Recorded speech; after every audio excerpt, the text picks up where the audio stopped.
This is Hayden Blackman. He's the lead developer for Hangar 13. Now, I'm using Hangar 13 as an example because I think there's a lot of similarities between Mafia 3 and Saints Row, including both their futures were unknown at one point. Obviously, THQ went under. Deep Silver saved the day by picking up the rights to Saints Row. Not a whole bunch was going on with the Mafia franchise until 2K put Hangar 13 in charge of Mafia 3. And if you look at the timeline, Saints Row, for good or worse, that's up for you to decide, has been changing with each and every release. And just like Hangar 13, at one point, they were making the rounds, the social justice media tours, what I call it. Gamergate was still fresh on people's minds, and they were just fed up with all the political bullshit. This pandering was enough for a lot of fans to be like, I'm all set with this game, I want nothing to do with it. Lincoln, the lead character for Mafia 3 for example, was created as an attempt to push racial boundaries, not shying away from racial issues. Stuff like that might be the music to the ears of the activist in you, but the gamer in you don't want to hear that shit. You want to hear about the game's features. You want to hear about mission design, new characters, things like that. Video game stuff, right? And with Saints Row, I think that the developers feel like they're on borrowed time in certain ways. Gat in Hell wasn't very well received. Saints Row 4 wasn't the worst thing ever made, but it certainly wasn't my favorite Saints Row. And I have to assume the success or failure of the reboot is going to pave the way for whether they go left or right. And I think that's the moment they lost their edginess and their willingness to take risks. Make a game that's safe as possible, make sure you don't offend anybody, and make sure you pander to the circus. When you've been watching this industry for so long, experiencing firsthand battlefield type events happening over and over and over again, you start to see things clearly a mile away. The way they market games, the way they start shifting their target audience, aka abandoning their fans. There's a lot of different things you can notice that will build a strong case why companies are doing what they're doing. And for anyone to say that woke 2022 culture has had no influence in Saints Row Reboot, not only does their track history, when it comes to the things they're actually saying, tell a different tale, but also the past two games speak for themselves. It got to the point, in my opinion, that they were like, okay, if we're still going to use this edgy humor, we can't use humans.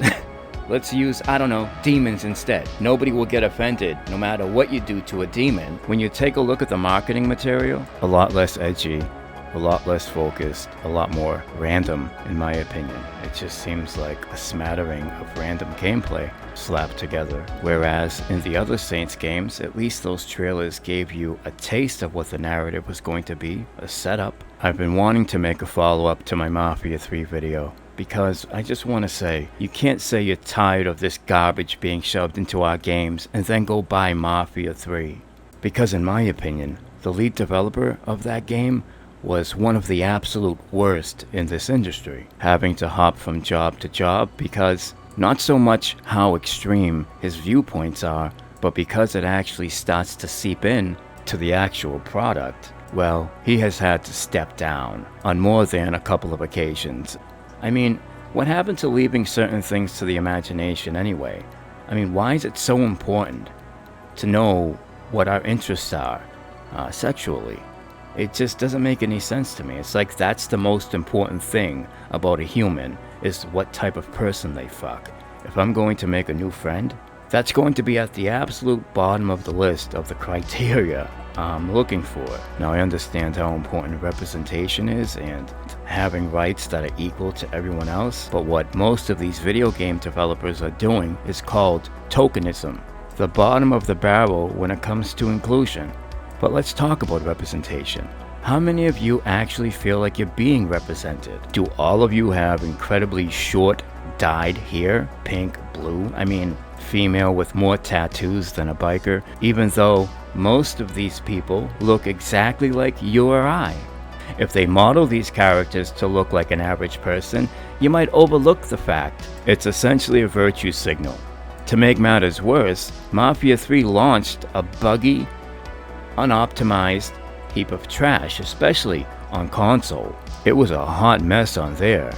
The lighting was all jacked up, but it was also that the mission design was incredibly tedious and repetitive. It got old real quick. The voice acting, the story wasn't bad, but everything else, in my opinion, was below average at best.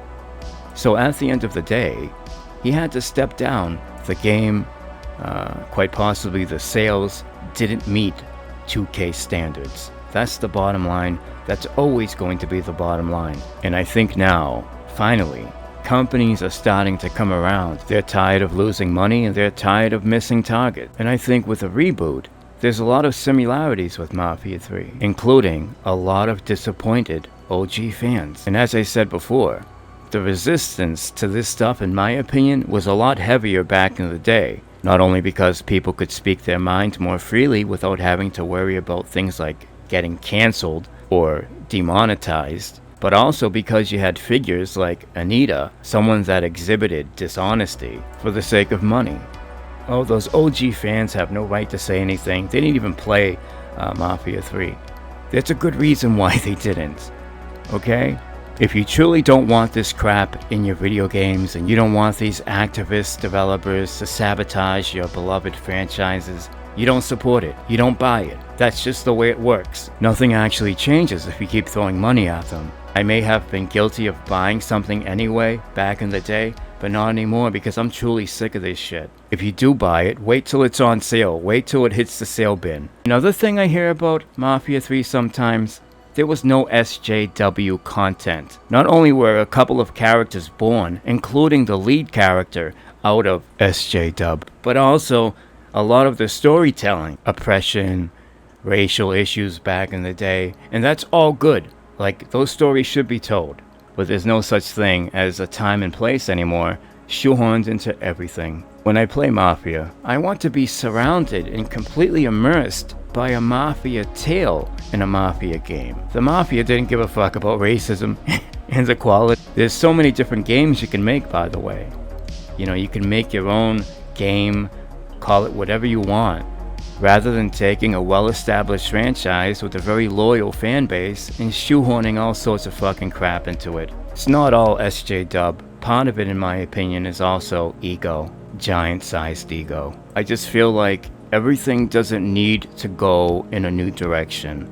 Everything doesn't need to be rebooted. Some things are perfectly fine just the way they are. And those words are the sound of an enemy's drum to someone who's extremely progressive, some of whom don't give a crap about doing things for the betterment of humanity. They just get drunk off the power, and they enjoy the drama that comes with it. Being able to piss a ton of people off intoxicates them.